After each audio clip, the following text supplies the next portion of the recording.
We're big fans of the move to a cashless society, so much better for impulse purchases and for safety. We've done a lot about the various mechanisms used to transact, and this week we're looking at NFC. You've probably heard the three-letter acronym bandied about by fellow techies, but how exactly does it work? NFC is short for Near Field Communication, a contactless Wi-Fi light-style tech that is probably already available on your smartphone. Curious to know how it works? Simply put, it's a short-range, low-power wireless link evolved from radio frequency identification tech that can transfer small amounts of data between two devices held a few centimeters from each other. Unlike Bluetooth, there's no pairing code needed, and because it's low-powered, there's no battery needed in the device being read. So what's the big deal? Well, it's just one of the ways of revolutionizing the payment system in Africa. By tapping your phone on a contactless payment terminal, it's able to identify your account and takes payment through an app on your phone. A bus service in Kenya is capitalizing on the system called BebaPay. BebaPay is a partnership between Google and one of the country's biggest banks to introduce a cashless commuter fare payment system targeting more than 1.5 million Nairobi residents that use public transport. Commuters purchase prepaid cards with credits loaded onto them, using an Android-based smartphone with an app loaded onto it.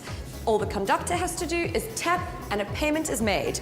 Users of the card receive a free SMS receipt on their phones to help them track spending on their account. In the case of Kenya, the mobile transactions of BebaPay were implemented so that commuters wouldn't have to travel with cash in their pockets and therefore are safer from incidents where money is stolen off of them.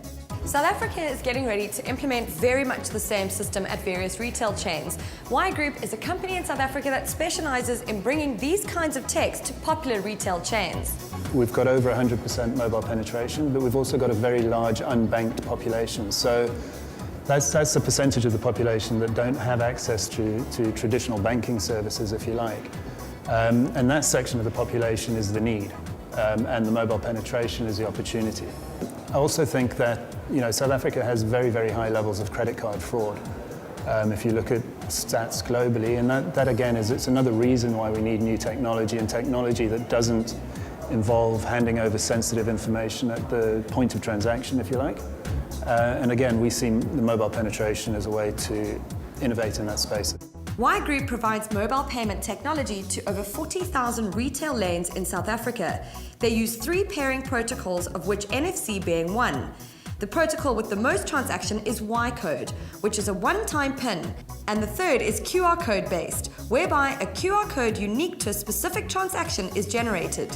First half of 2013 in Nigeria, mobile payments increased by close on 300%. Here in South Africa in the last 18 months, we've done over 2 billion rands worth in transaction value just through our platform. And in 2013, China processed over $1.6 trillion. So look, it's happening around the world. And in some areas more than others, but it's not developed versus developing nation. It's happening across the board.